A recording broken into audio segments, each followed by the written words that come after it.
Hi friends! Welcome to Table for Rosy, where we explore all things food and life together. Today I went to the farmer's market in DC. It's my favorite weekend activity. Sometimes I just walk around and don't even buy anything. Today I spotted these beautiful Roman beans that reminded me of the flat broad beans my grandma would cook in Lebanon. So I decided to make one of the first dishes she ever taught me to make, called loubieh. It's plant-based, it has tomato sauce and olive oil, and it's delicious and super easy. Before heading home, I stopped by my favorite bookstore to see what new cookbooks they had, and then I made my way to the supermarket to pick up a few of the ingredients that I didn't have at home. For this, you'll need 1.5 big onions, so I got 2. Unfortunately, you can't buy half an onion quite yet. You're gonna need some pita bread, which I also had to pick up.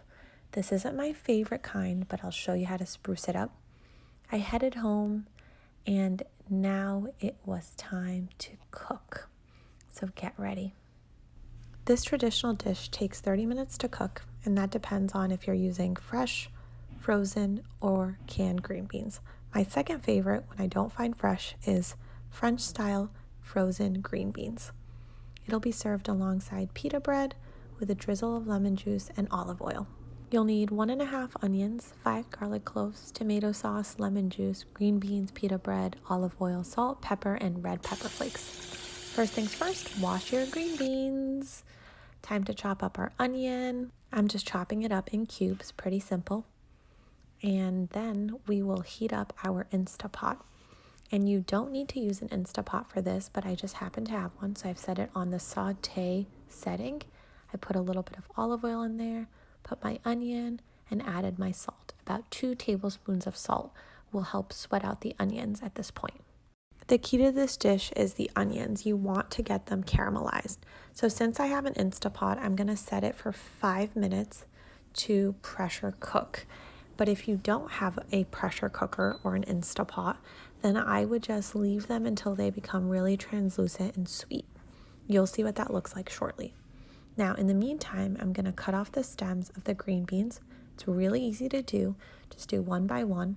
And then we're going to chop these up in about 1.5 inch length pieces.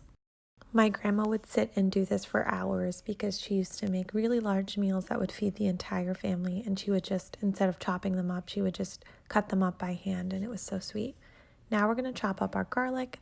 It's about 5 cloves of garlic. You can add a little more or add less depending on what you like. And then our extra half onion goes into the refrigerator. Biggest tip is to wrap it in a paper towel so it doesn't go bad. Oh, there I am, made a quick appearance. 5 minutes is up. We let our steam out of our pressure cooker. Our onions are ready, they're sweet, they're translucent, and they're perfect. So you can achieve this same thing even if you don't have an Instapot. All you have to do is add a little bit of water to your pot of onions and cover it, and they will soon become like this as well. Now we add our garlic, our pepper, our red pepper flakes, and our tomato sauce. This tomato sauce has some other ingredients in it, like basil and garlic, which is cool. But if you don't have one like that, I sometimes use one that has absolutely nothing but tomatoes in it. So both will work here. About 1 tablespoon of olive oil, 1/4 cup of water, and I'm setting our pressure cooker. You'll also need 1 tablespoon of tomato paste. That'll add a nice depth of flavor. And here I'm just toasting up my pita bread with some butter and olive oil. That'll add a lot of flavor to this. Pita bread that you typically buy at American supermarkets doesn't have that much flavor, so this goes a long way. You'll want to wrap it up in aluminum foil until your pressure cooker is done. 20 minutes has now gone by, and we're going to take a look and see what it looks like. It looks perfect. It's ready. The beans are soft enough. And I love to just serve this in a nice bowl with the pita bread on the side, with a drizzle of extra virgin olive oil and some freshly squeezed lemon. That really brings out the flavors. My mom used to make this growing up. My grandma also made this. This is just a family staple.